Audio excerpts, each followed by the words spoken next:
আমরা সকলেই চাই যারা দোষী আছে তাদের খুব শীঘ্রই যাতে সাজা হয়, তাদের যাতে মিনিমাম ফাঁসি হয়। আরজিকর কাণ্ড নিয়ে বড়সড় সিদ্ধান্তের কথা জানালেন রায়গঞ্জের বিধায়ক কৃষ্ণ কল্যাণী।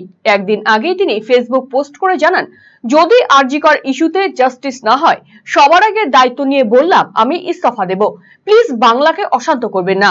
বিজেপি, কংগ্রেস, সিপিআইএম এর উস্কানিতে পা মেলাবেন না। জয় Bangla, safe our family, regards to God. এই ফেসবুক পোস্টের পর রবিবার আরজিকর ইস্যু নিয়ে সাংবাদিক বৈঠক করেন বিধায়ক। তিনি জানান, আরজিকরে যা ঘটেছে তা নিন্দানীয়, এর বিরুদ্ধে ধিক্কার জানাই। মানবিক মুখ্যমন্ত্রী দোষীদের ফাঁসি চেয়েছেন, অথচ আজ বাংলার রামবামের দল সাধারণ মানুষকে প্ররোচিত করে ষড়যন্ত্র করে ঘটনাকে রাজনীতিকরণ করছে। আমরা জাস্টিস চাই, রাজনীতি চাই না।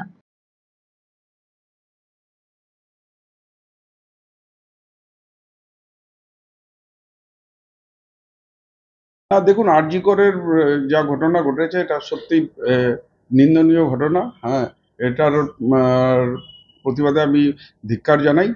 আর পাশাপাশি পরিবারের পীড়িত পরিবারদের প্রতি আমার সমবেদনা রইল।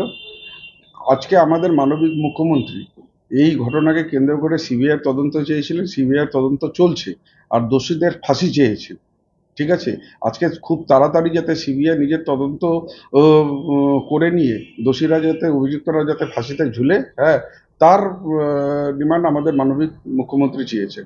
আজকে পশ্চিমবঙ্গে কিছু রাম বামের রাজনৈতিক দল, হ্যাঁ, সাধারণ মানুষকে প্ররোচনা করে, ষড়যন্ত্র করে আজকে এই ধরনের নির্মম কাণ্ডকেও তারা একটা রাজনীতিকরণ করছেন। হ্যাঁ, আমি বলবো সেটা সঠিক নয়।